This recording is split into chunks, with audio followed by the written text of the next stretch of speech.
محمد وآل محمد صلوات.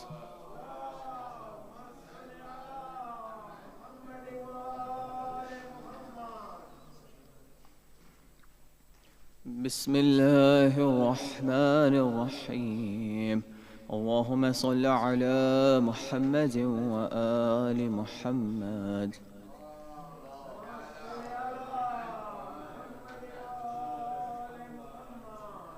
عن فاطمة الزهراء عليها السلام بنت رسول الله صلى الله عليه وآله أنها قالت: دخل علي أبي رسول الله صلى الله عليه وآله في بعض الأيام فقال: السلام عليك يا فاطمة. فقلت: عليك السلام. قال: إني أجد في بدني ضعفا.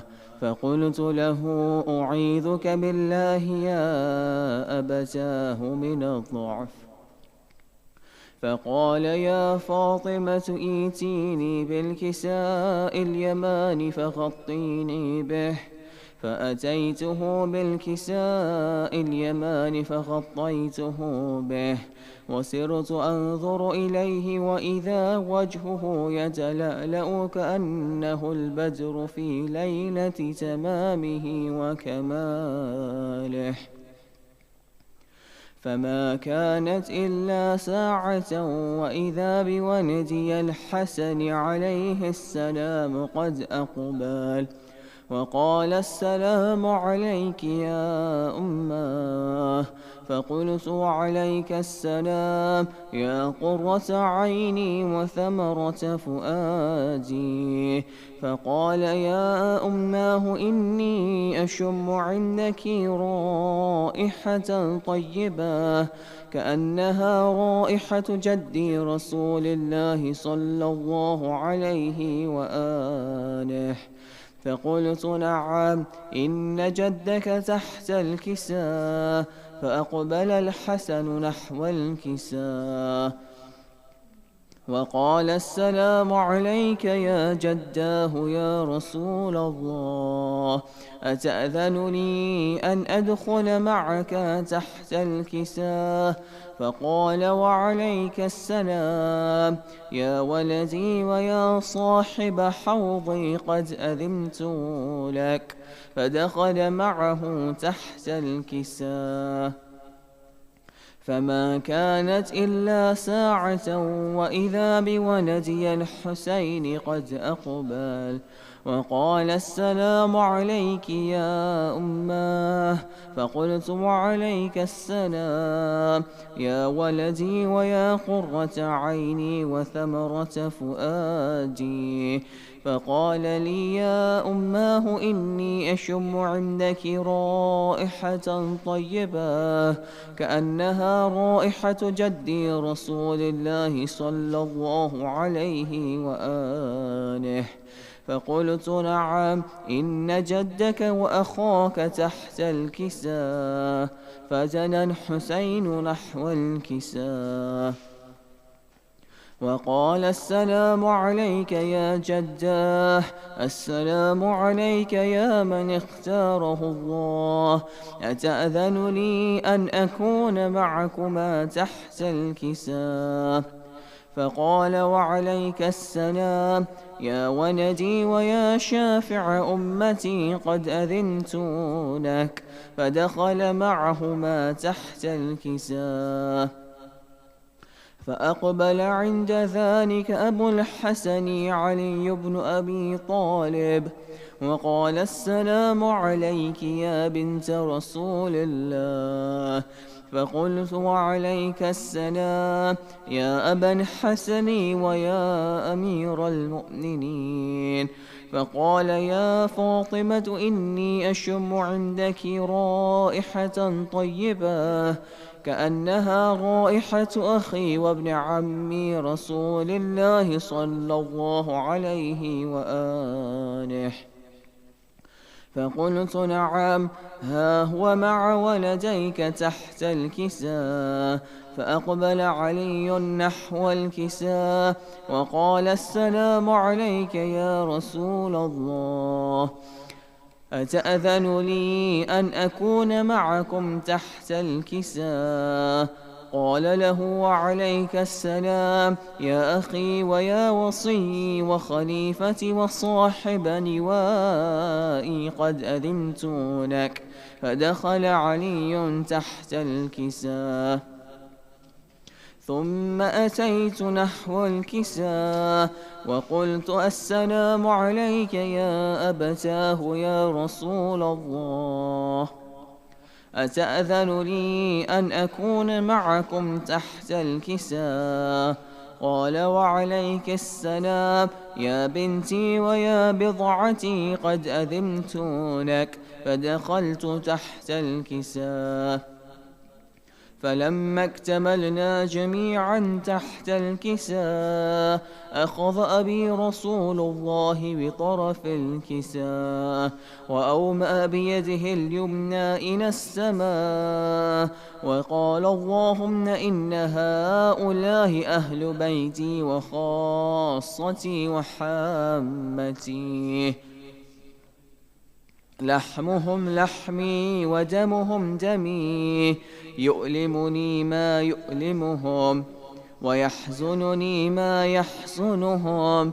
أنا حرب لمن حاربهم وسلم لمن سالمهم وعدو لمن عاداهم ومحب لمن أحبهم، إنهم مني وأنا منهم.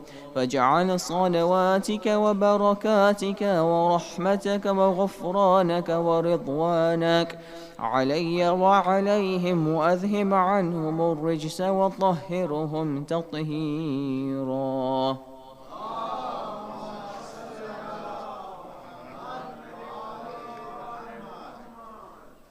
فقال الله عز وجل يا ملائكتي ويا سكان سماواتي، إني ما خلقت سماء مبنية ولا أرضا مدحية ولا قمرا منيرا ولا شمسا مضيئة ولا فلكا يدور ولا بحرا يجري ولا فلكا يسري إلا في محبة هؤلاء الخمسة الذين هم تحت الكساء.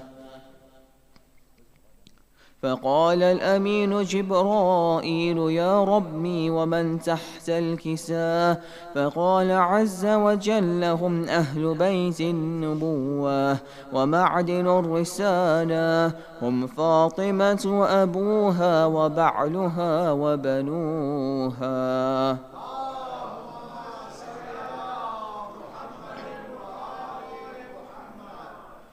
فقال جبرائيل يا ربي أتأذن لي أن أهبط إلى الأرض لأكون معهم سادسا؟ فقال الله نعم قد أذنت لك. فهبط الأمين جبرائيل وقال السلام عليك يا رسول الله.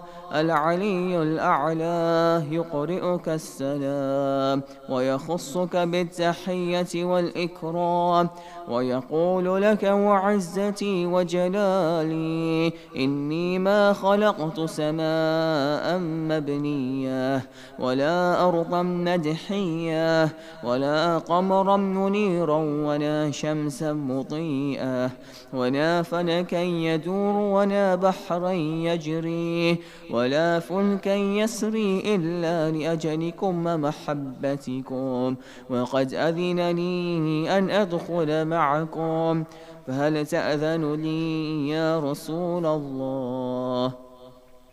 فقال رسول الله وعليك السلام يا أمين وحي الله إنه نعم قد أذنت لك. فدخل جبرائيل معنا تحت الكساء فقال لأبيه إن الله قد أوحى إليكم يقول إنما يريد الله ليذهب عنكم الرجس أهل البيت ويطهركم تطهيرا.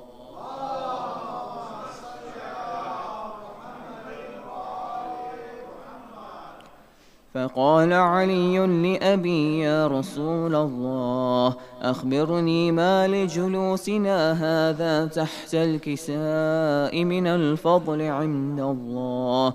فقال النبي صلى الله عليه وآله: والذي بعثني بالحق نبيا واصطفاني بالرسالة نجيا، ما ذكر خبرنا هذا في محفل من محافل أهل الأرض، وفيه جمع من شيعتنا ومحبينا، إلا ونزلت عليهم الرحمة وحفت بهم الملائكة واستغفرت لهم إلى أن يتفرقوا.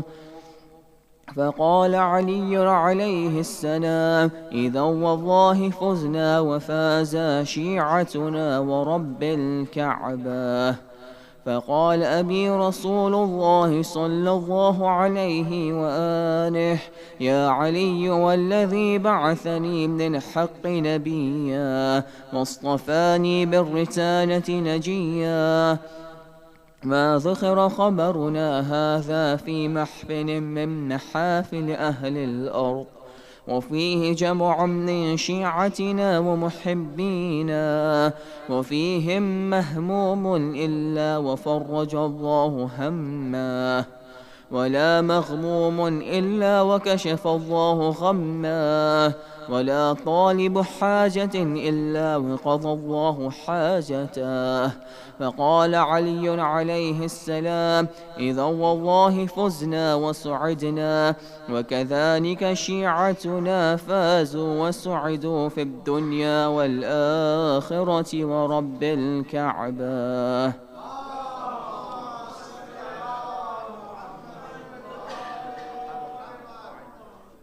الفاتحة.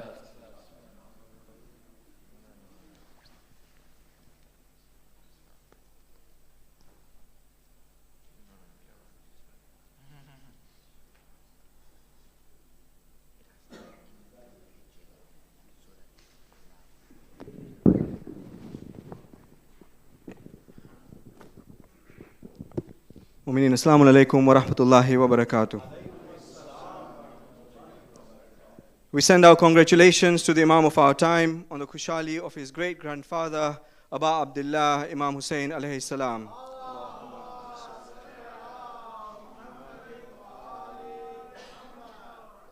Kindly join me in reciting a Surah Fatiha for Kul Marhumin, and especially those Marhumin Bila Warithin, those without successors. Al-Fatiha.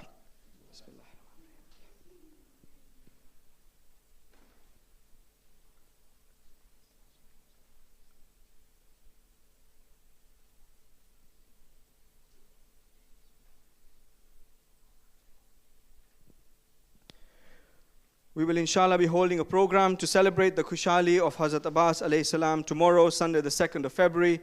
The program will commence at 7 p.m. The program to celebrate the Kushali of our fourth Holy Imam will be held here at the center on Monday the 3rd of February, which will commence at 8 p.m. The majalis on both these nights will be recited by Sheikh Mujahid Ali Sharif. Mu'mineen are kindly reminded to please arrive on time. A reminder to parents that the next Kumail Club session will be held here at the center this Thursday, the 6th of February at 6:45 p.m. The next online session for gents entitled Keeping Connected to Quran will be held on Friday, the 7th of February at 7:45 p.m. Gents who would like to attend this should kindly email Sheikh Fazl Abbas Datu on residentalim@almahdi.org.uk. The Al-Mahdi Madrasa is pleased to announce that the 9th annual Quran Hifz competition will be held during Shahru Ramadan. Details of the competition have been circulated via email. Parents are requested to encourage their children to take part. The Ladies Committee of Wessex Jamaat warmly invites all sisters and children to a Milad program on Sunday, the 9th of February at 2 p.m. The joyous event will feature a jashan a heartwarming children's parade, and a skit on our waiting Imam. This is an event you don't want to miss. A registration link has been sent out by email. Please ensure to register in advance to help the organizers plan the event successfully. Anyone who would like to contribute to the Ladies' Milad, kindly get in touch with the Ladies' Treasurer, Sister Zora Kanji, or any other member of the Ladies' Committee. Jazakumullahu khairan. After tonight's Majlis and Qasida recitation, there will be a short presentation given by Dr. Munawar Bhai Hassan of the Babul Ilm Foundation. Mu'mineen are requested to kindly remain seated for this presentation, after which ziyarat will be recited and tabarruk served thereafter. Thank you for your cooperation. For tonight's Majlis, on this holy night, we are honored once again to have the opportunity to listen to Brother Ibraheim Al-Ansari. Kindly join me in welcoming him to the mimbar with the recitation of 3 loud salawat ala Muhammad wa ali Muhammad.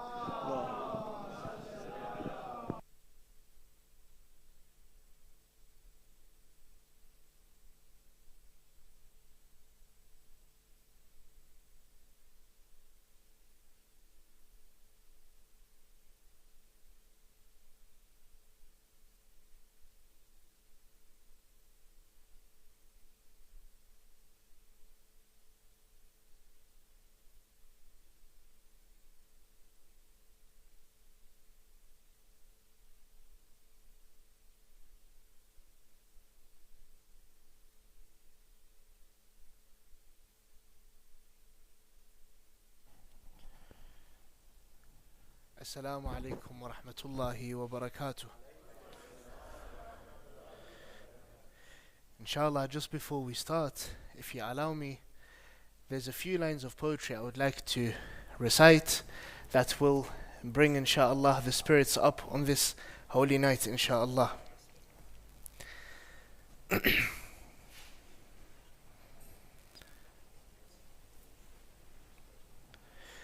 The universe is complicated and vast. In beauty and creation, it is unique. God is its creator, the first and last, the sustainer of both mind and physique. Allah the Exalted sent messengers. Their duty was to help in all aspects. For humanity, teachers and warners guided us all to what Islam expects. Their best and last was Prophet Muhammad sallallahu alayhi wa alayhi.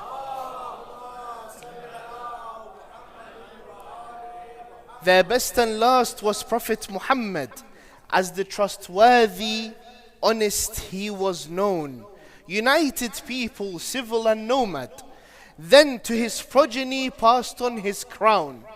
Allah ordered him to appoint Ali. Allah ordered him to appoint Ali, the first successor, Imam, guide and wali, the first successor, Imam, guide and wali. Sallu ala Muhammad wa ali Muhammad.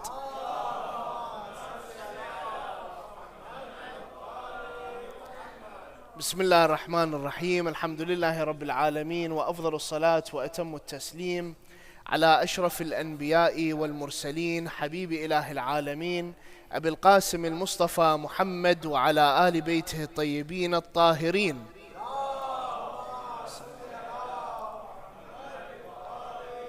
First and foremost, we congratulate the Imam of our time, Imam al-Mahdi al-Muntazar, Ajalallahu Ta'ala Farajahu al-Sharif.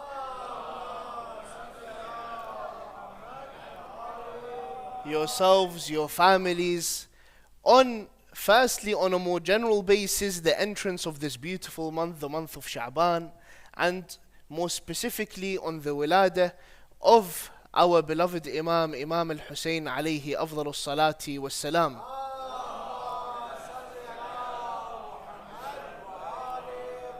And of the best things to start a night like this with is with the words of Imam al-Sadiq alayhi afdalus salati was salam.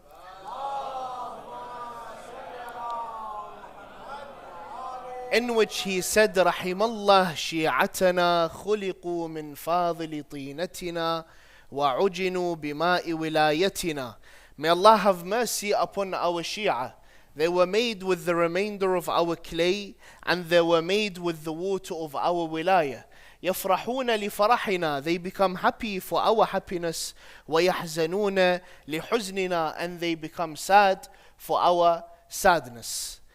Today, my dear respected brothers, sisters, my dear respected uncles, today what is important for us to talk about is that this month or this day, not does it only mark the Wiladat of Imam Al-Husayn, no, it marks the start of a few happy occasions or many happy occasions that happen in the month of Sha'ban. Actually, it is the exact opposite that you will find in terms of the month of Muharram. Muharram is that month that is filled with sadness, and Sha'ban is that month that is filled with happiness.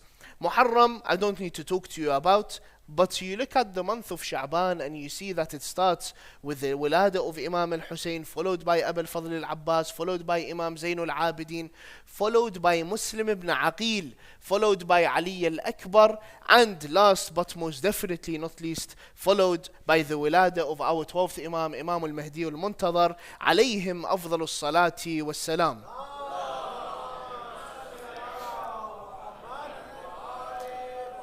And hence we have come together, and I can see that you all, mashallah, are looking better than ever, especially with the new haircuts and the way you've dressed. Mashallah, may Allah bless you all, inshallah, and allow you to be amongst those who are always in attendance of the happy occasions of the Ahlul Bayt. Peace and blessings be upon them.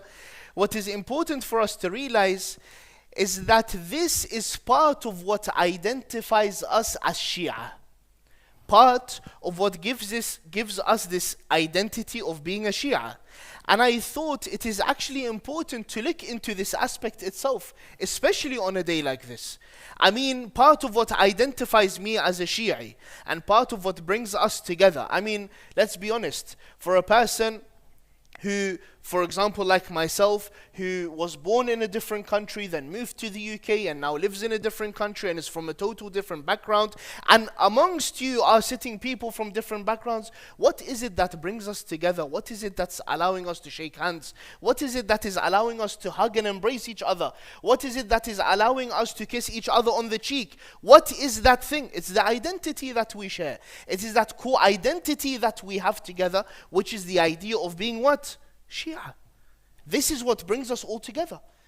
However, unfortunately today, what we find is because of technology, if you like, because of the fact that anyone, before they used to say anyone who has a camera and a microphone, now, no, anyone who has a smartphone can open us and some internet broadband at home, they can open any social media and it becomes a platform for them to speak on.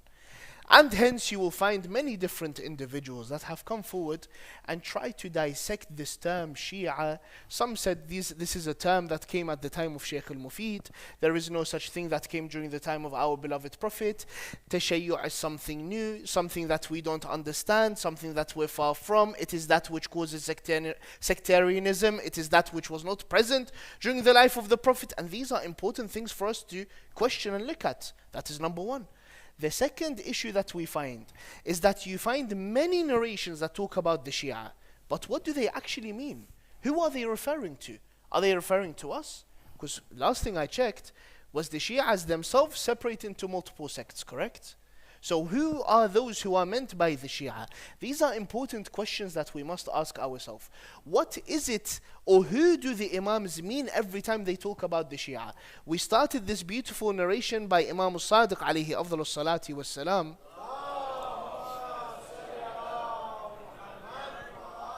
where he makes dua for the Shia, and I will come to explain this narration in more depth later during the talk, inshallah, where he makes dua for the Shia. Who are the Shia that he's making dua for?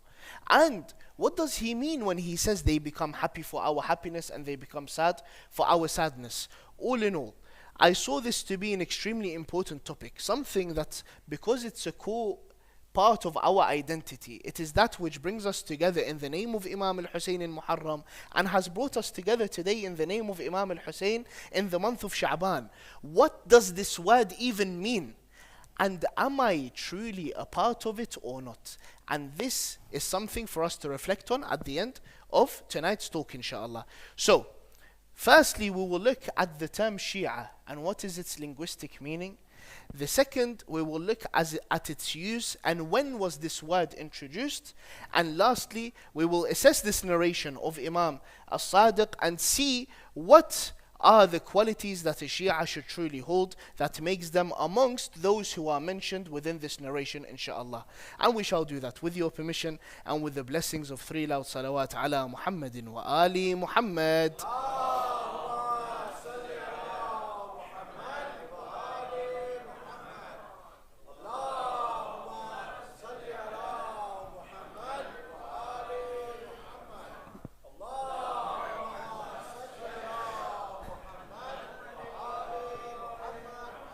You know, by the way, I smile every time you do a salawat because every community I have ever been to, and even in these recent majalis over this past week, the first thing I have to start the talk with is reminding them of the importance of a salawat. But mashallah, your salawat are so loud I can't even say such a thing to you. However, let me tell you something amazing.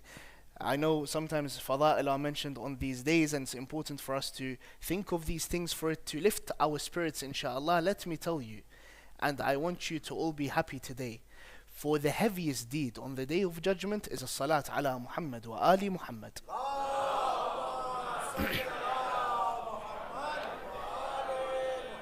Shia in its origin means sahib. Sahib and Shia are the same meaning. In the same way that you find, for example, because you might be confused, these are two different words. How is it that they can come under the same meaning?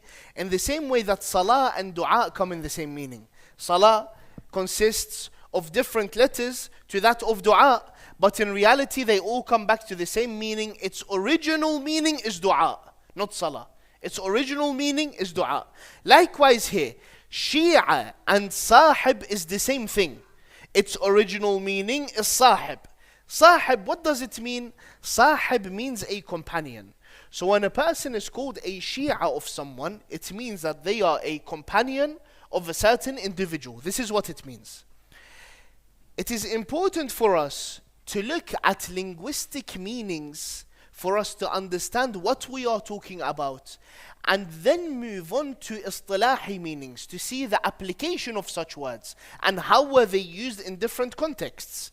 Because Shia itself also had different meanings. It also came as the meaning of a sect or a group. It also came in the meaning of a follower.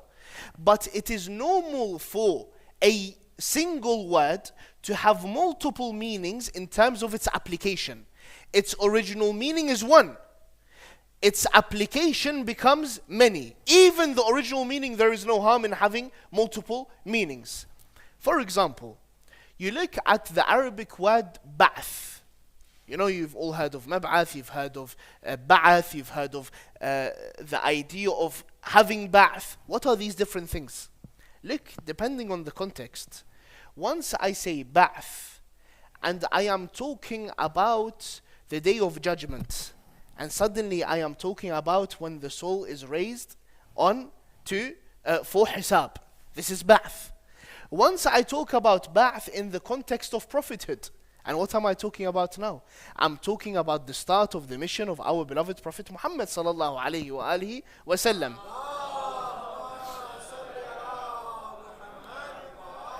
And once I talk about ba'ath, and I talk about it from a political point of view, and suddenly I'm talking about the Ba'athist party. See? So the same word, depending on the context it is used in, you will find that then it will have different meanings. Likewise here, Shia, depending on the context that it is used in, it will have different meanings. Go back to the Quran, and you will look, for example, in many verses, multiple verses, use this phrasing, وَكَانُوا شِيَعًا. When it says وَكَانُوا شِيَعًا, it means and they were groups, and they were sects. In another verse, you read بسم الله الرحمن الرحيم وَإِنَّ مِنْ شِيعَتِهِ لَإِبْرَاهِيمَ. And of his Shia is Ibrahim alayhi wa ala nabina wa alihi afdalu salati wa salam. It means and of his people, of his kin is Ibrahim alayhi wa ala nabina wa alihi afdalu salati wassalam. So you see, even here it comes in different meanings. The Quran itself is using the same term in different meanings. So then the question comes, when we are talking about Shia in the context of the narrations of the Ahlul Bayt, who did it mean? This is something that we must ask ourselves. The context in which it came with, it meant anyone that followed Amir al-Mu'mineen after our beloved Prophet Muhammad sallallahu alayhi wa alihi wa sallam.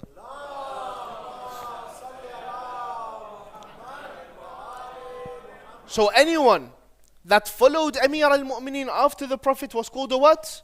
A Shi'i.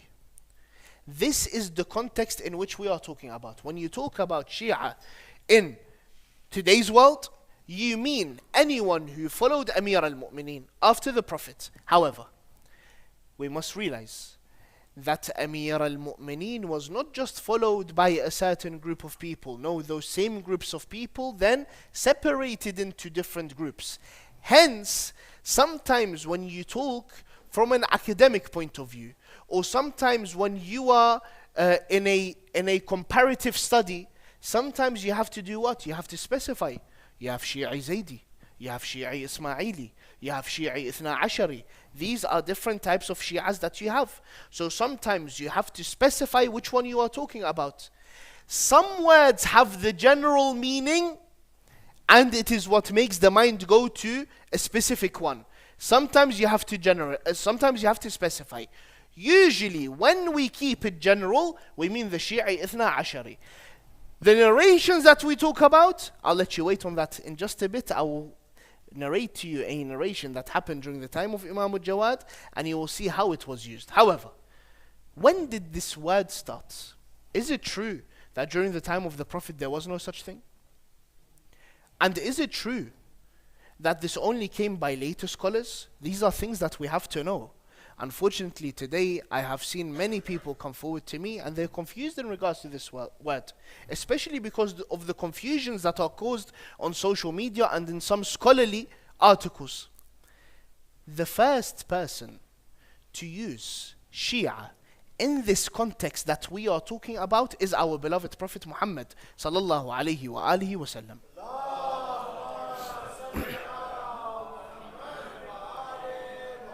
Jabir ibn Abdullah Al-Ansari narrates, he says, one day I was sitting by the Prophet and Ali ibn Abi Talib walked in. The Prophet looked at him and he said, I swear by the one who is in control of my soul, it is him and his Shia that are victorious on the day of judgment. It is him and his Shia that are victorious on the day of judgment. Then Allah Azza wa Jal revealed, بسم الله الرحمن الرحيم إن الذين آمنوا وعملوا الصالحات أولئك هم خير البرية. Indeed, the ones who believed and performed the good deeds, they are the best of people. In another narration, Ibn Abbas comes to the Prophet and he says to him, Ya Rasulullah, who was this verse revealed about? He said, by Allah, it was revealed about Ali and his Shia. Look, the term Shia was used by who? By our beloved Prophet. Before you come and tell me, Ibrahim, where did you get this narration from? Is it in the Shi'i books? No. Go back to Ad-Durr al-Manthur by As-Suyuti. He mentions it exactly as I just mentioned it. That Jabir ibn Abdullah was sitting in that manner and the rest of that narration. So the reality is, this term started from the time of the Prophet. It wasn't a new term that came about later. Not at all. And our beloved Immaculates continued using this term. You will find narrations during the time of Imam Zainul Abidin mentioning the Shia, during the time of Imam al-Baqir mentioning the Shia, during the time of Imam al-Sadiq mentioning the Shia. In fact, during the time of Imam al-Rida alayhi afdalu salati was salam, there is a beautiful lengthy narration in regards to the Shia, where he says, you know, many times we talk about walaya, bara'a, how we should have walaya to those who had walaya to them, and how we should stay away from those that hated them. Do you know how Imam Rida speaks? Wallah, when you look at the love and the compassion of the Imams, it makes us embarrassed. It makes us embarrassed as to how short we have come towards them. Do you know what Imam Rida says? He says, we do wilayah of those who are friends with our Shia. And we perform bara'ah, we disassociate ourselves from those who hate our Shia. Imam Rida is saying, I associate with those that associate with you, inshallah. I disassociate from those that disassociate from you. Do you know what else he says? He says, and there isn't a single one of our Shia that falls ill except that we become the first to visit them. The first to visit them. This is the words of our beloved Imam Rida alayhi salam.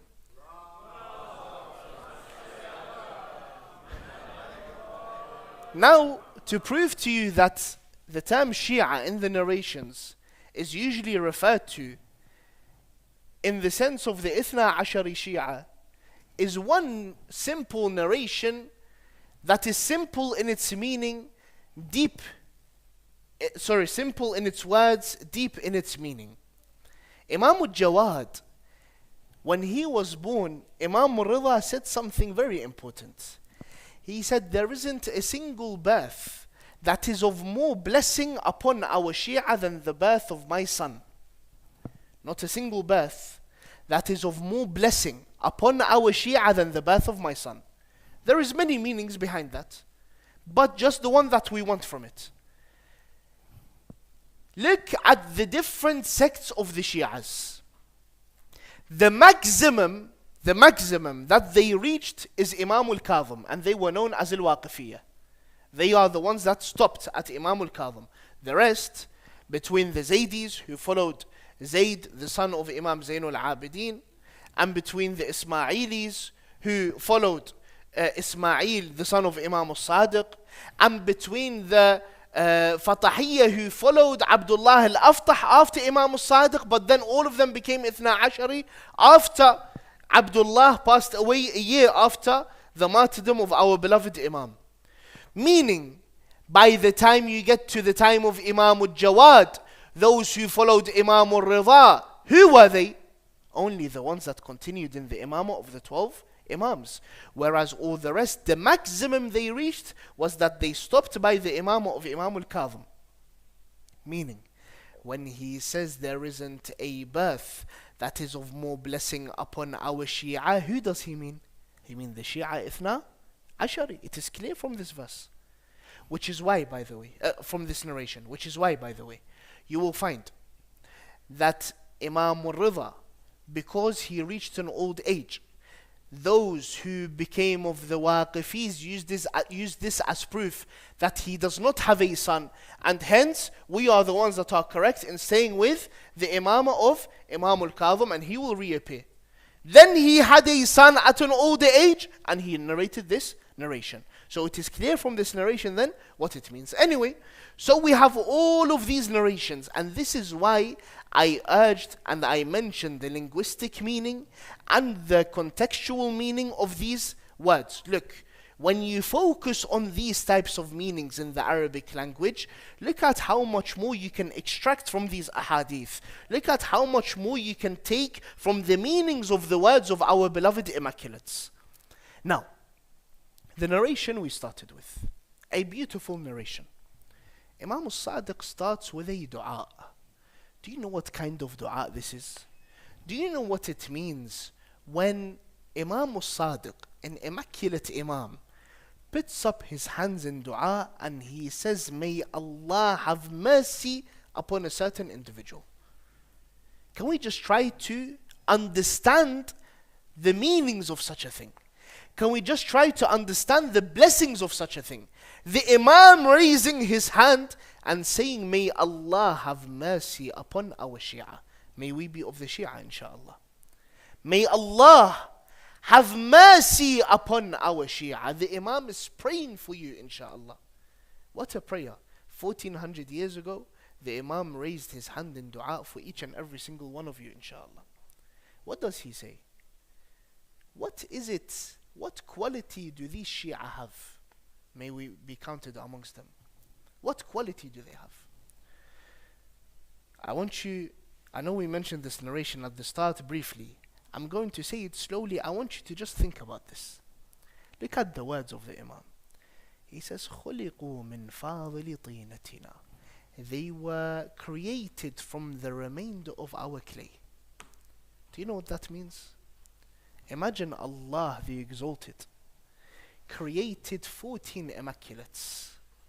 Imagine Allah created our beloved Prophet, Amir al-Mu'mineen, Fatimah al-Zahra, and the rest of our 11 Imams. And then what did he do? He said there was a bit of clay remaining on the side. He brought it and he created their Shia from that clay. Can we just try to comprehend what we're talking about? They were created from the remainder of our clay. And they were made, وَعُجِنُوا بِمَاءِ وِلَايَتِنَا. They were made with the water of our wilayah. That remaining clay, Allah brought it and created Shia from it. And clay, you need to add some water to it to mold it in a certain way. They were molded with the water of our wilayah.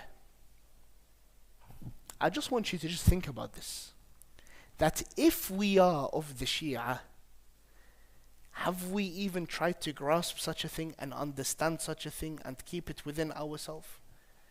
The way that we carry ourselves, is it that way that we have a part of the same clay that the Immaculate was made from is within me and is a part of me? You know, when you have a blood relation to someone, when you have a close relationship in creation, I am talking not in relationship.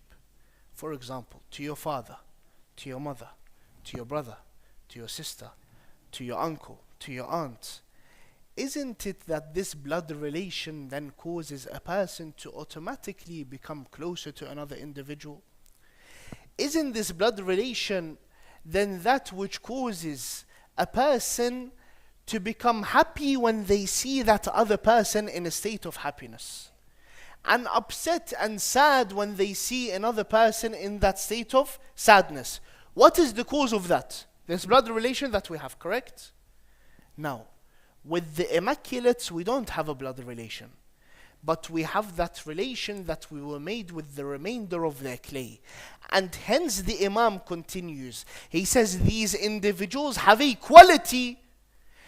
Do we want to know if we are part of those who are made with the remainder of that clay? Because he tells you that those who are made with the remainder of the clay and molded with the water of the wilayah, what quality do they have? يَفْرَحُونَ لِفَرَحِنَا. They become happy for our happiness. وَيَحْزَنُونَ لِحُزْنِنَا. They become sad, they become upset for our sadness.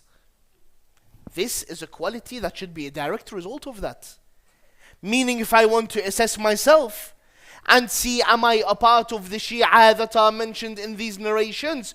Do I have that? And what does that mean? And this is exactly why I brought it up on a night like this. Someone's going to come and tell me, Ibrahim, you're a bit too serious today. Today is the start of a month of celebration, and we need to start it right. Sha'ban, don't let it be a month that just passes by, because Shahr Ramadan is coming up. Use it as a chance to prepare for it. These are holy months. Don't take them lightly. Becoming happy for their happiness doesn't mean to remember them in their births and that's it. It's a part of it. It's an important part of it. No, becoming happy for their happiness is something much greater. Becoming upset and sad for their sadness is much greater. I ask you, what is the happiness of the Imam? What is the sadness of the Imam? And I'm going to keep it very simple. Their emotions are related to that which Allah wants. The one who pleases Allah, the Immaculate, becomes happy. Displeasure makes the Immaculate unhappy. It makes them sad. That effect is what they are talking about that should be in us. when we think that we should be of those who are happy for their happiness, it is an inner feeling that we have when we are in a state of ibadah, worship. And it is an inner feeling that we have when we are in a state of ma'siyah, when we are in a state, wal-'iyadhu billah, in transgression. This isn't something that we should apply at all. And even when seeing it, which is why, even that verse, look, I'm going to bring it all back for you together, inshallah. That verse that we mentioned, that the Prophet used to call Ali and his Shia, and he said, إِنَّ الَّذِينَ آمَنُوا, indeed those who have believed, وَعَمِلُوا الصَّالِحَاتِ, and performed the good deeds, أُولَٰئِكَ هُمْ خَيْرُ الْبَرِيَّةِ, they are the best of people. What were the prerequisites of being the best of people? Khairul Bariyah, the Prophet we know, said Ali and his Shia. Very good. But Ali and his Shia had a prerequisite, just like this one said, happy for our happiness. Amanu, believed. And we spoke about Iman during the month of Muharram and what Iman meant. Iman is that when I say La ilaha illallah Muhammadun Rasulullah sallallahu alayhi wa alihi wa sallam,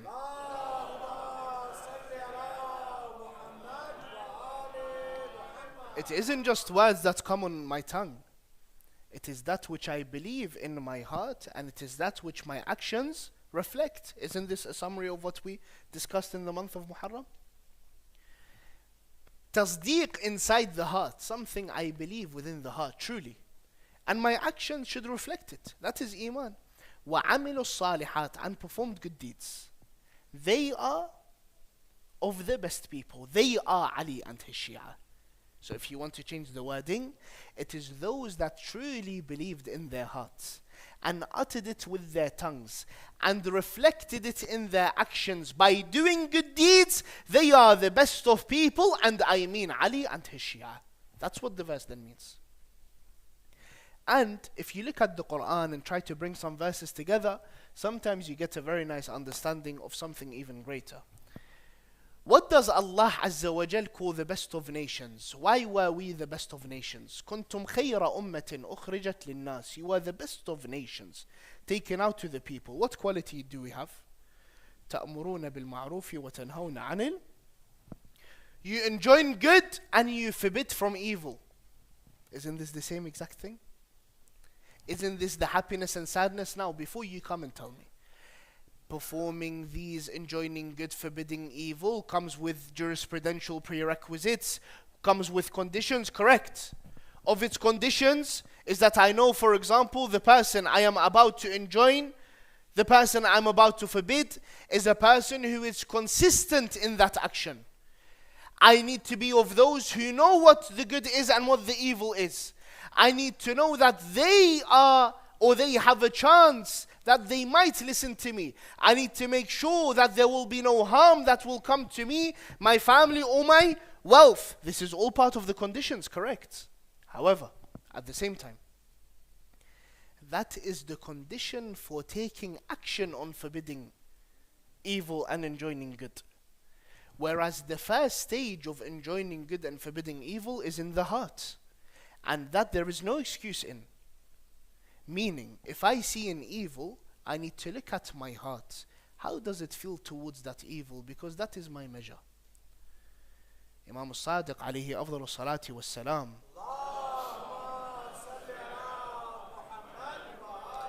Someone comes to him one day, and wallah, if we leave everything we said today and just take this narration. Someone came to him one day and he said to him, my beloved master, how do I know if I am upon goodness?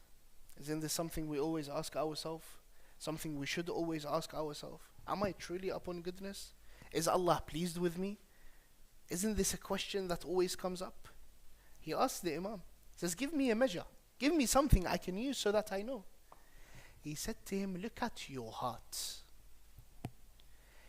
If your heart loves the people of obedience, then there is goodness within you. And if your heart shows love to the people of disobedience, then you have no chance of goodness within you. This is a measure. Look at the Quran again. I want to bring you back to the Quran. I want you to see these beautiful meanings. وَلَكِنْ حَبَّبَ إِلَيْكُمُ الْإِيمَانِ. But He made you love Iman, faith. وَزَيَّنَهُ فِي قُلُوبِكُمْ. And He decorated it within your hearts. وَكَرَّهَ إِلَيْكُمُ الْكُفْرَ وَالْفُسُوقَ وَالْعُصْيَانِ. And He made you hate kufr, disbelief, fusuq, sinning, asyan, transgression. These are things that He made you hate, and these are things He made you love. This is يَفْرَحُونَ لِفَرَحِنَا وَيَحْزَنُونَ لِحُزْنِنَا.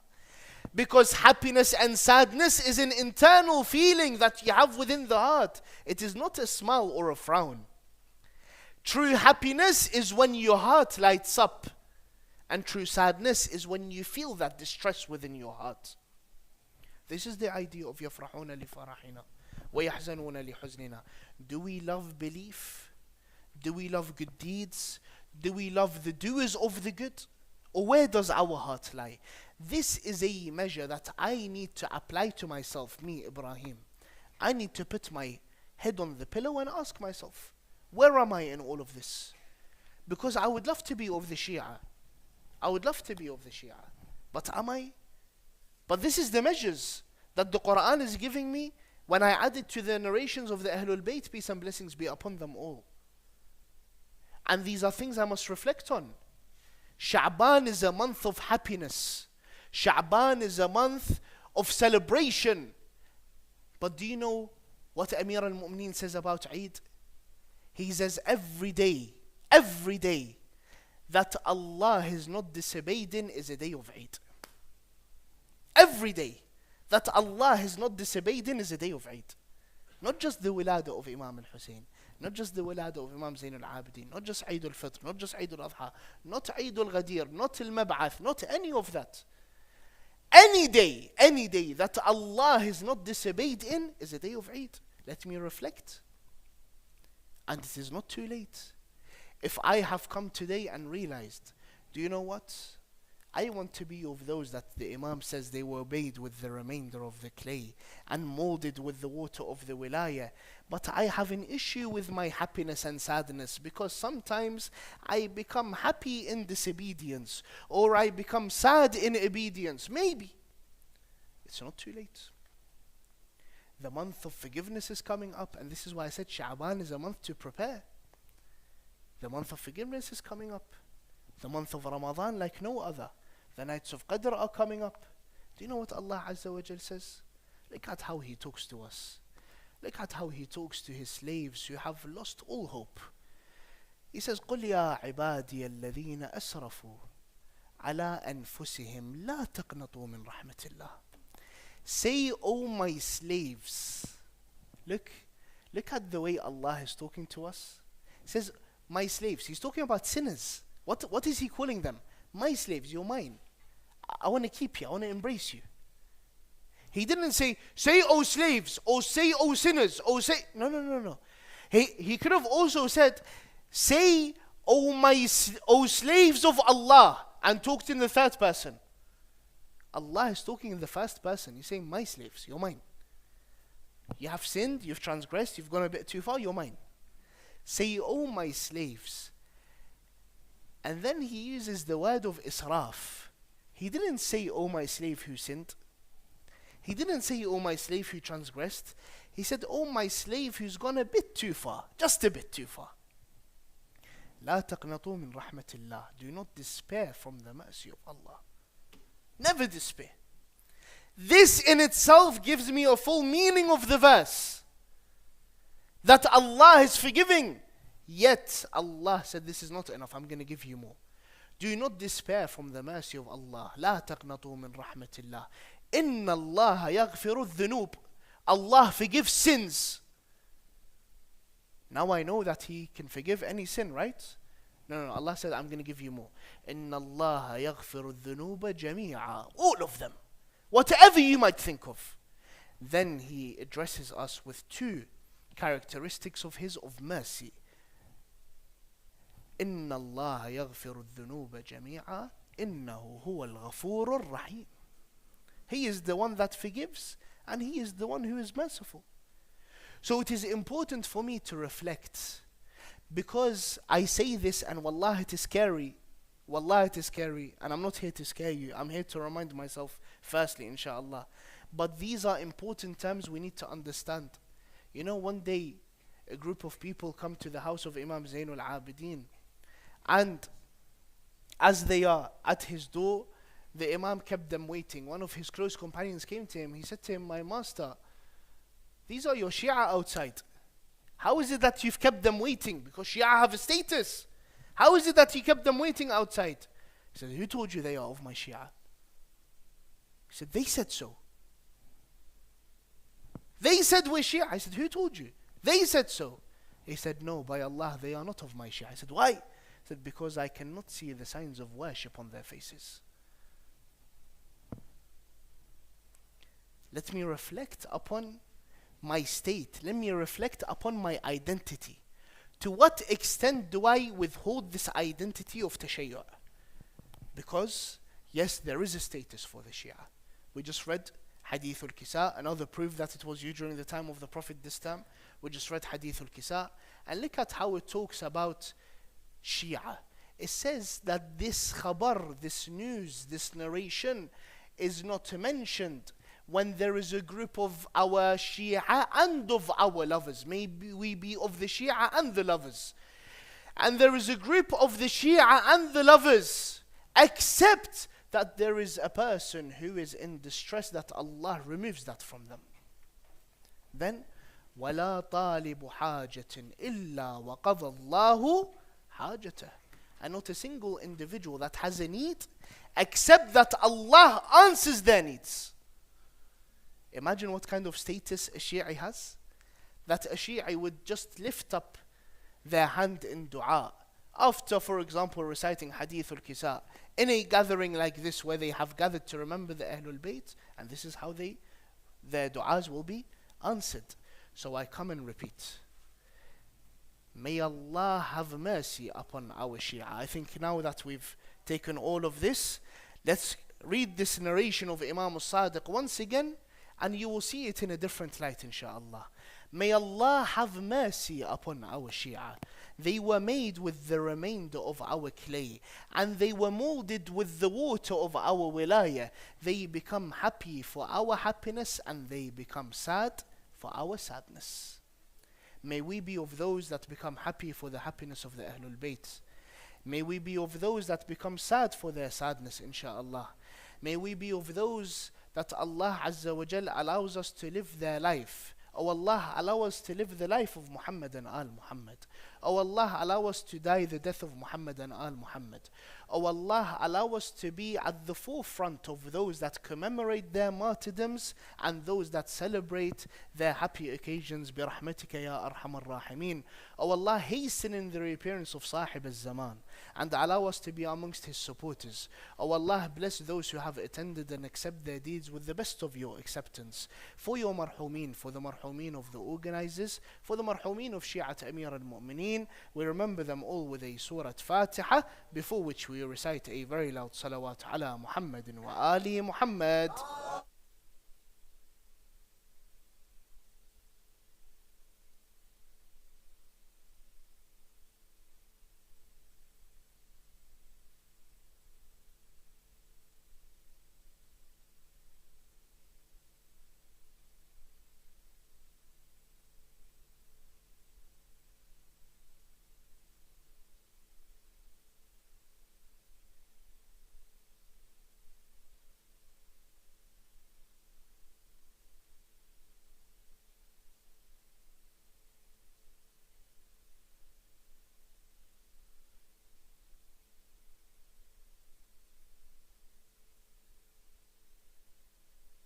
على محمد وآل محمد.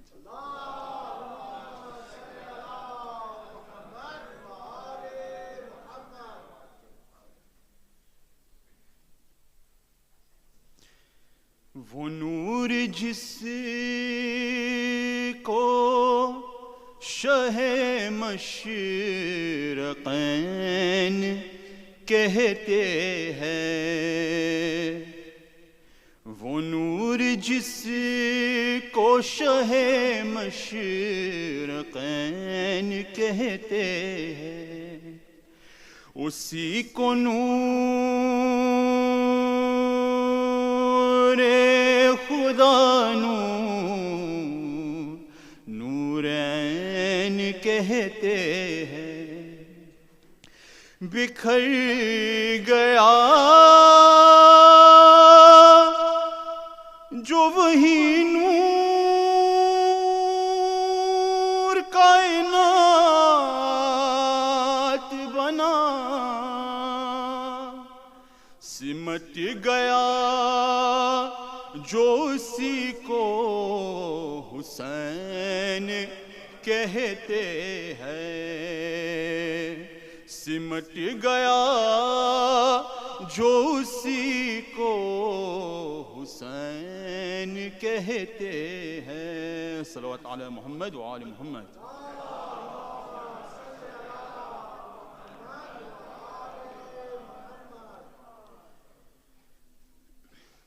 I think everyone knows this one, so inshallah you can join me in the chorus with your permission. یہ ہماری قسمت ہے، ہم حسین والے ہیں، یہ ہماری قسمت ہے، ہم حسین والے ہیں، ہم حسین والے ہیں، ہم حسین والے ہیں، ہم حسین والے ہیں، ہم حسین والے ہیں۔ یہ ہماری قسمت ہے، ہم حسین والے ہیں، ہم حسین والے ہیں، ہم حسین والے ہیں۔ ہم نبی کے عاشق ہیں، ہم علی کے دیوانے، ہم نبی کے عاشق ہیں، ہم علی کے دیوانے، اور حسن سے نسبت ہے، ہم حسین والے ہیں، ہم حسین والے ہیں، ہم حسین والے ہیں۔ ہم سے فاطمہ زہرا کر چکی ہے ایک وعدہ، ہم سے فاطمہ زہرا کر چکی ہے ایک وعدہ، اب ہماری جنت ہے، ہم حسین والے ہیں، ہم حسین والے ہیں،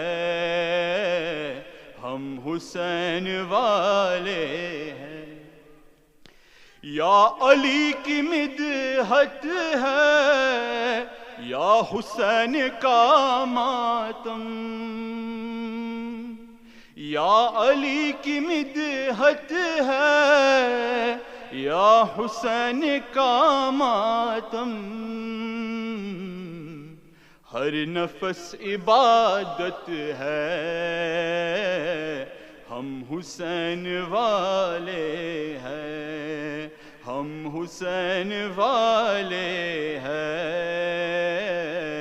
ہم حسین والے۔ ہم بتاتی دنیا کو، ہم سے پوچھتی دنیا، ہم بتاتے دنیا کو، ہم سے پوچھتی دنیا، غم میں کتنی لذت ہے، ہم حسین والے ہیں، ہم حسین والے ہیں، ہم حسین والے ہیں. خلق ہے مروت ہے، علم و فن ہے حکمت ہے. خلق ہے مروت ہے، علم و فن ہے حکمت ہے. خون میں شرافت ہے، ہم حسین والے ہیں، ہم حسین والے ہیں، ہم حسین والے ہیں. طور تک گئے موسیٰ اور کربلا تک ہم، طور تک گئے موسیٰ اور کربلا تک ہم. یہ ہماری رفت ہے، ہم حسین والے ہیں، ہم حسین والے ہیں، ہم حسین والے ہیں. یہ ہماری قسمت ہے، ہم حسین والے ہیں، ہم حسین والے ہیں، ہم حسین والے ہیں، ہم حسین والے ہیں، ہم حسین والے ہیں. صلوات علی محمد و آل محمد.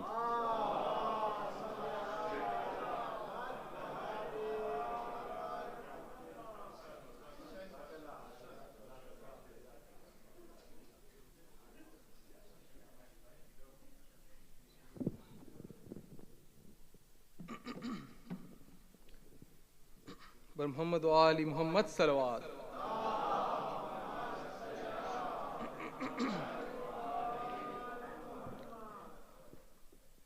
خدا کی مرضی ہے مولا، حسین کی مرضی. خدا کی مرضی ہے مولا، حسین کی مرضی. عطا کرے، عطا کرے جسے جتنا، حسین کی مرضی. خدا کی مرضی ہے مولا کی سب ساتھ مل کے پڑھے.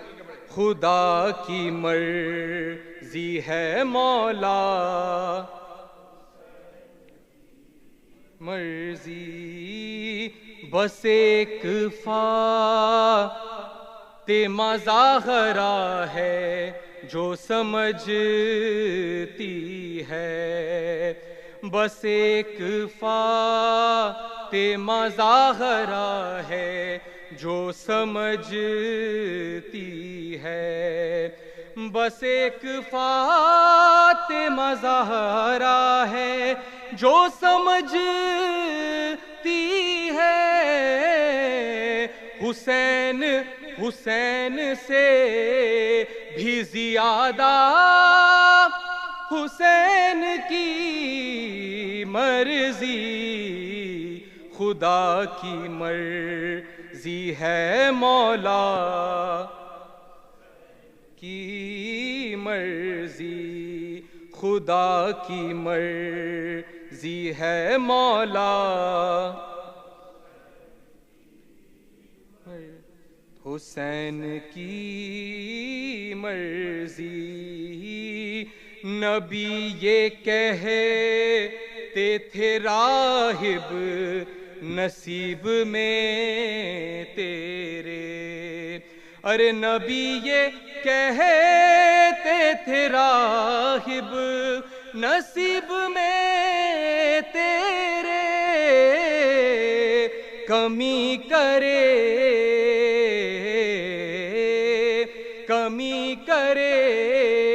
کہ اضافہ حسین کی مرضی خدا کی مرضی ہے مولا مرضی خدا کی مرضی ہے مولا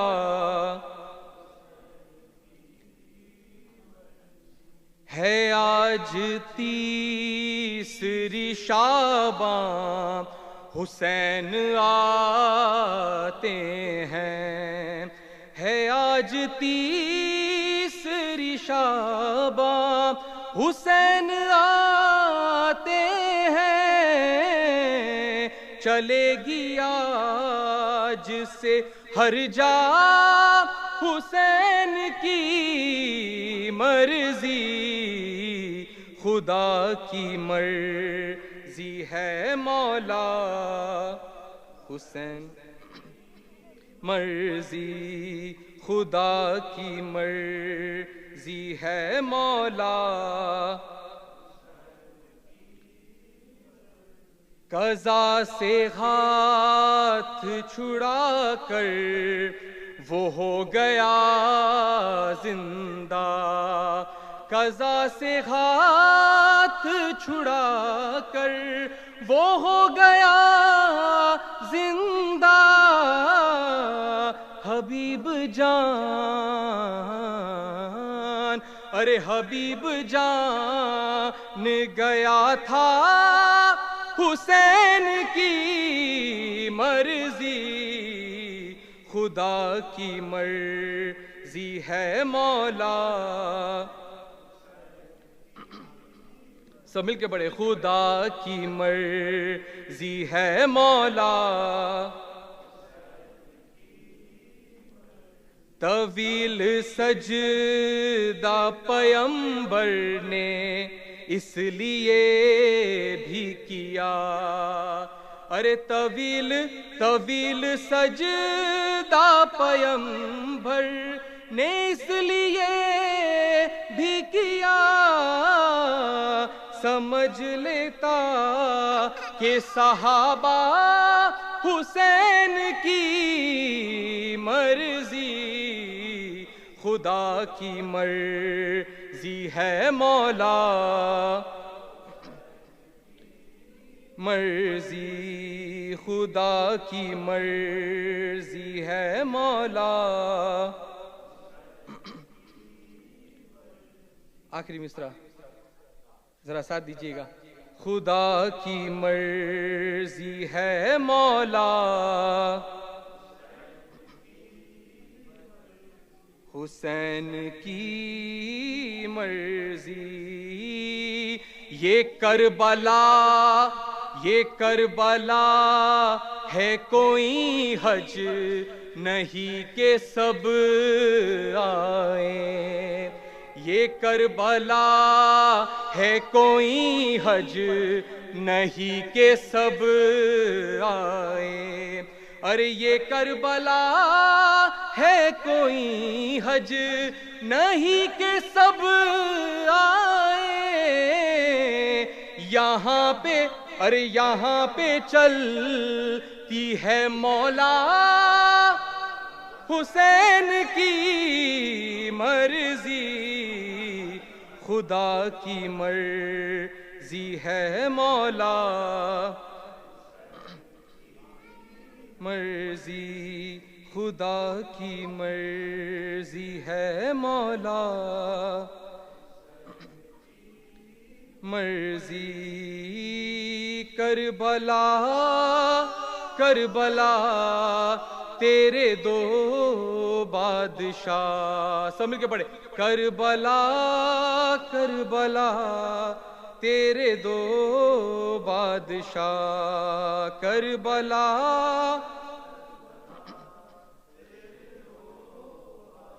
ایک محمد کا بیٹا ایک زہرا کی دعا کربلا کربلا تیرے دو بادشاہ کربلا تیرے دو ایک وہ جس کی مرضی ہے رب کی رضا ایک وہ جس کو باب الحوائج کہا ایک وہ جس کی مرضی ہے رب کی رضا ایک وہ جس کو باب الحوائج کہا دونوں حرم کے بیچ میں بیٹھو مل جائے خدا کربلا کربلا تیرے دو بادشاہ کربلا کربلا تیرے دو بادشاہ پر محمد و آل محمد صلوات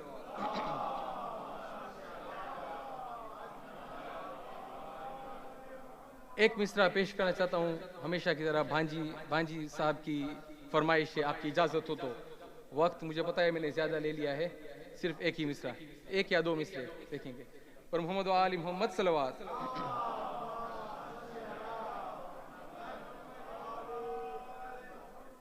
خدا کے دی کا نا خدا خدا کے دی کا نا خدا ہر ابتدا کی ابتدا کرم کی انتہا حسین ہے کیا حسین ہے نہ پوچھئے کہ کیا حسین ہے کیا حسین ہے نہ پوچھ شہید کربلا کا غم جسے بھی ناگوار ہے وہ بد عمل ہے بد نسب اسی پہ بے شمار ہے ارے او دشمن ازا ارے او دشمن ازا تو مر ذرا لحد میں جا پتا چلے گا کیا حسین ہے کیا حسین ہے نہ پوچھئے کہ کیا حسین ہے کیا حسین ہے نہ پوچھئے کہ کیا حسین ہے پر محمد و آل محمد صلوات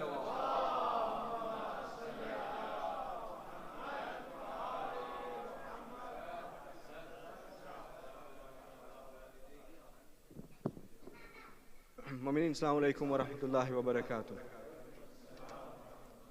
I would like to invite to the podium Dr. Munawar Bhai Hassan on behalf of the Babul Ilm Foundation, who is going to give a short presentation.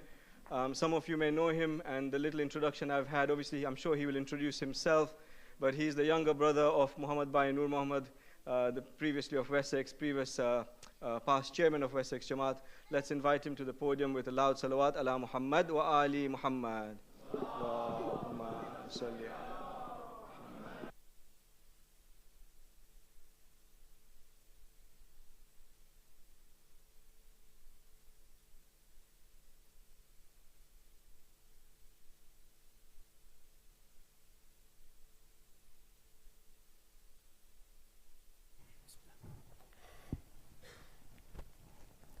Assalamu alaikum wa rahmatullahi wa barakatuh. Bismillah ar-Rahman ar-Rahim. My brothers and sisters, before I commence my presentation, there are two quick things. One is, as you can see, Babul Ilm Foundation UK is a charity, but I'm not here to raise funds, but I'm definitely here to raise awareness of the type of work we do. It is unique work. It's in an area many people don't know about, and the slides will reveal many unknown facts. And it might help if you move here so you can see the slides, because it's all slide dependent. Bismillah. So that's the first thing. Second thing is that I know it has been a long program, and we all have to go home, and so I will curtail my presentation and I'll accelerate it So please bear with me, but I will stay here till the end. In fact, I'm spending the night in this beautiful place, not in the building, but in your town. So if there are any questions, anything you want to ask, I'm at your service. If you're all comfortable, I may be in your way, I don't know. My learned scholars and my brothers and sisters, in the name of Allah, the merciful, the mercy giving. Can you hear me all okay? Okay, fine. Babylon Foundation UK is a British registered charity. It was started 3 years ago, and we are not just registered in the United Kingdom, but we are also in the United States, in Iraq, and in Pakistan.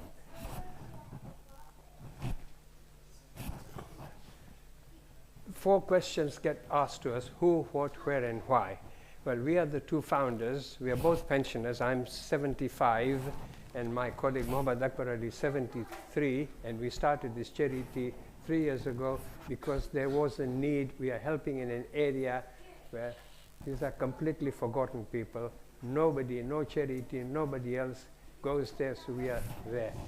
I'm Munawar Hassan Nur Muhammad, as Nur Muhammad's younger brother, and my partner is Muhammad Akbar Ali. Our patron is Sheikh Nur Muhammad, and we get considerable support from the office of Sayyid Murtaza Kashmiri and Sheikh Bashir Najafi through their representatives in the UK. On the right-hand side, you can see there Sayyid Ali Raza Rizvi. I think he has, I believe, also recited here. He is, in fact, he was one of our trustees for until recently, but because of his international commitments and speaking engagements, he had to resign.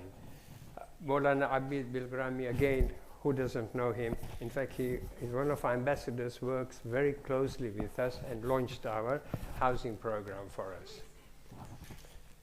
When we receive money from the donors, it is a big responsibility to make sure that the money is safe and it reaches the right people and right type of work, and correct Islamic laws and guidance is followed.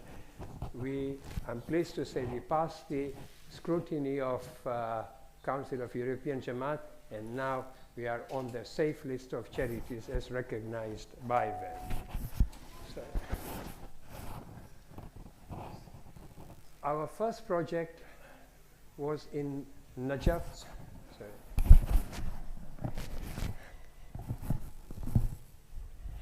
Thank you. You can clearly see I'm 75, I'm not a technical genius. Our first project was in Najaf, where we built $1 million school for children from the age of kindergarten to pre-university levels. There are 1,000 places in this school. These children had a school for about 10 years, but they didn't have a building. So 10 children in this house, 20 in that madrasa, 30 children in that imamwara, 5 children in the basement, and they're scattered all over Najaf. We built this school, and it's a state-of-the-art building, and the children are mostly children of the Talib Ilm who study in the Najaf Hawza, who are financially challenged. And the school has got state-of-the-art science laboratories and also IT laboratories and many other facilities. In fact, because of these facilities, for the first time, 2 of our girls are now admitted in the University of Islamabad to study medicine. Besides the school, we have done other work in Iraq as well. We were asked by the Haram of Abul Fadl Abbas alayhi salam to provide them water dispensers, which we did. At the bottom too, you can see a Husayniyah picture where families are sleeping rough on the carpet. These are poor zawars who come to Karbala for 5-10 days. They cannot afford to stay in hotels, so they take shelter in these Husayniyas. Very primitive, very difficult conditions, and they are there with their families. But the water is not fit for human consumption. So we installed in over 100 Husayniyas water dispensers, which now gives them on tap clean, pure, chilled water or hot water if they want. And there is a built-in fridge at the bottom where mothers can keep milk fresh for their little babies. And now, alhamdulillah, there is a considerable reduction in urine and bladder infection and stomach troubles among the Zawars over there. And not just in the small areas, but recently we installed a water purification plant in Musayyab at the holy shrine of the sons of Muslim ibn Aqil alayhi salam. Today, if you go there, and inshallah, I pray to Allah subhanahu wa ta'ala that you all have an opportunity for this and all the ziyarat in Karbala, inshallah. When you go there, you can use any one of the 40 taps and you will get pure, clean drinking water and chilled water. And we spent this money to make sure that people get good support. And our water projects are not just in the holy shrines. In Iraq, India, and Pakistan, we have small and large such plants so that the communities can have access to clean, pure water. And talking about Pakistan, we've been there for the last 2 years after the devastating floods of 2022, and 40% of Pakistan was underwater for from 6 to 8 months. 3 million homes were destroyed. 33 million people became homeless, and so many lives were lost. This is a widow.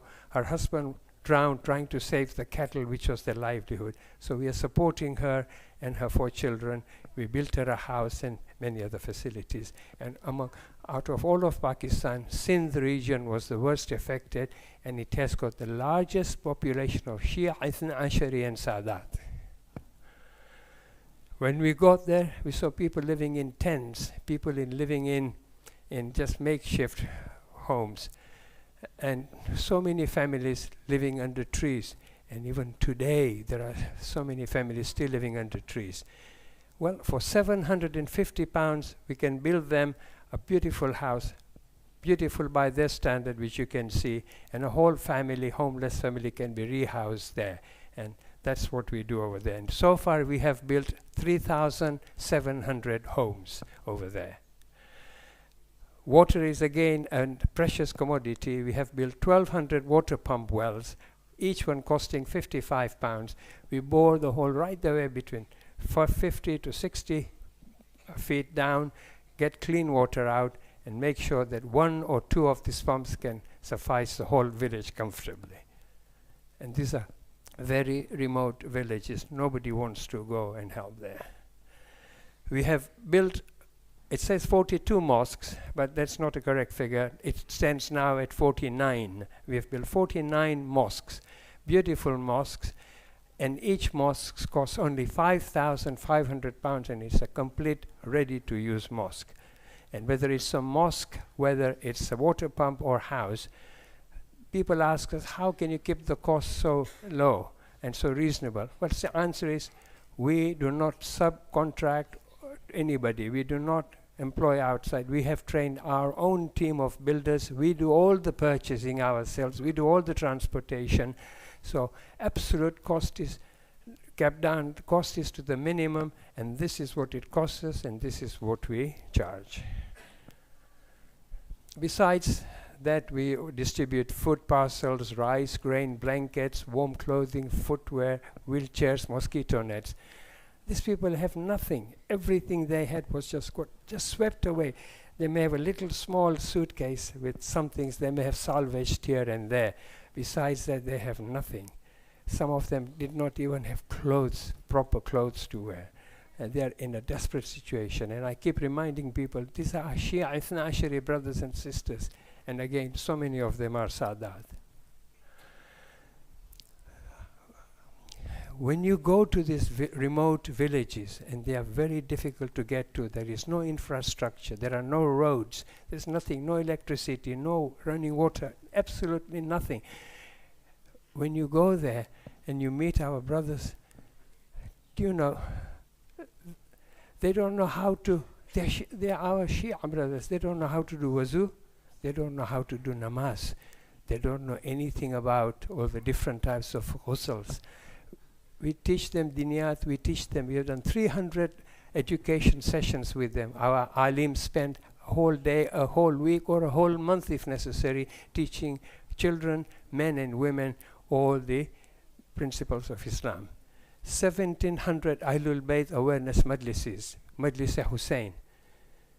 When we first went there, so many did not know who Imam Husayn alayhi salam was, who Mawla Ali was, Bibi Fatima, Bibi Zainab. They had no concept, no idea. Women, when they came to our first Majlis Husayn, they came in colorful clothes. They did not know what a Majlis Husayn was. We educated them, explained to them what happened in Karbala on the day of Ashura and before and after. Later on in the remaining madrasas, women began to start to wear black without any prompting because they realized. Now, these are the people we try and help, again, with the support we get from the community.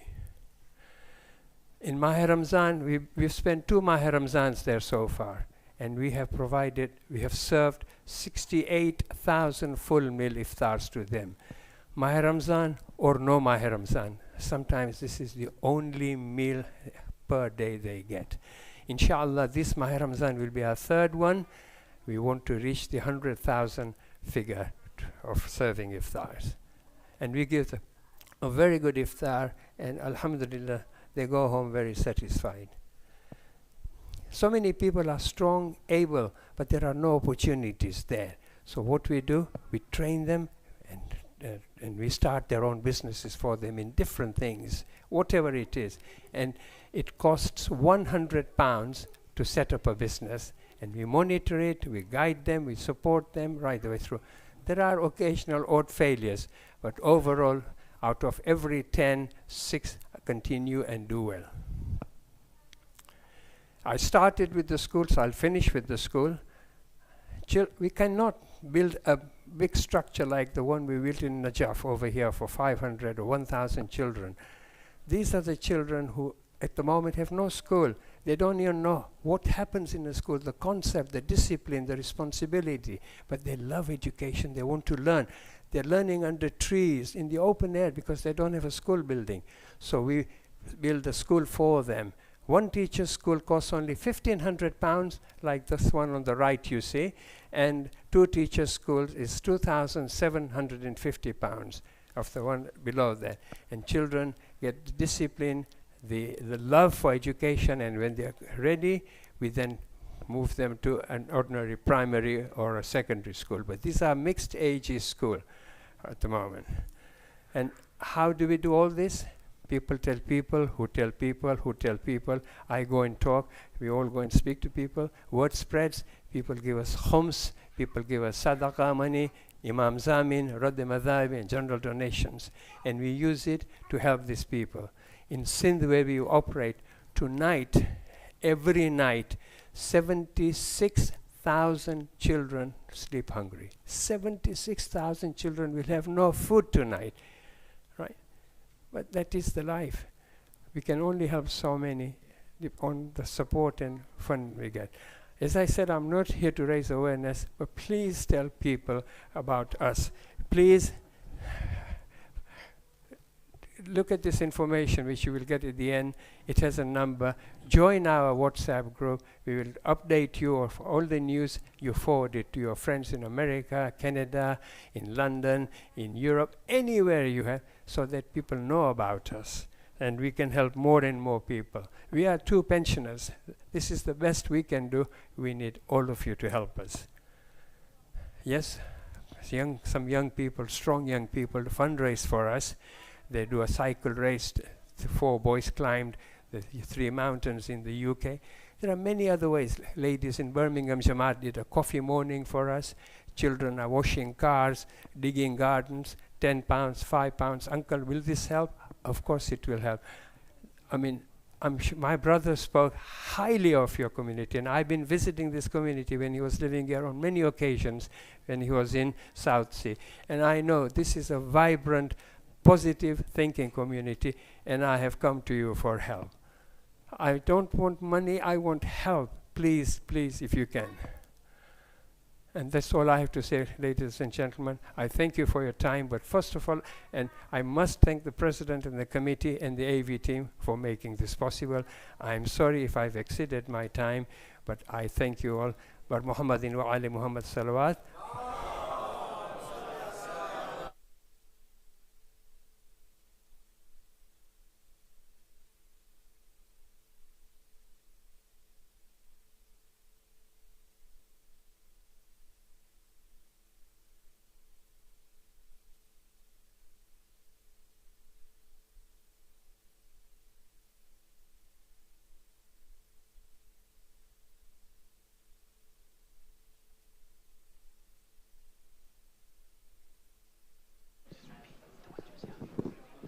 توجه زيارة. السلام عليك يا سيدي يا مولاي يا رسول الله، السلام عليك يا سيدي يا نبي الله، يا محمد يا حبيب الله، وعلى زوجتك الوفية الغراء خديجة الكبرى أم المؤمنين والمؤمنات، وعلى بذأة المظلومة الصديقة الطاهرة فاطمة الزهراء سيدتي نساء العالمين. السلام عليك يا رسول الله، وعلى أخيك ووليك ووصيك وخليفتك من بعدك علي أمير المؤمنين، وأبنيك الإمامين الحسن والحسين سيدي شباب أهل الجنة أجمعين، وعلى 9 المعصومين من ذرية الحسين علي السجاد ومحمد الباقر وجعفر الصادق وموسى الكاظم وعلي الرضا ومحمد الجواد وعلي الهادي والحسن العسكري. السلام عليك يا مولاي يا صاحب الزمان، عجل الله تعالى فرجك وسهل الله تعالى مخرجك وظهورك، والسلام عليكم جميعا ورحمة الله وبركاته.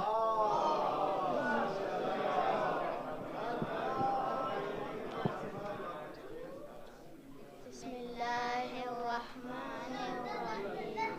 اللهم كل وليك الحجة ابن الحسن صلواتك عليه وعلى آبائه في هذه الساعة وفي كل ساعة وليا وحافظا وقائدا وناصرا ودليلا وعينا حتى تسكنه أرضك طوعا وتمتيه فيها طويلا.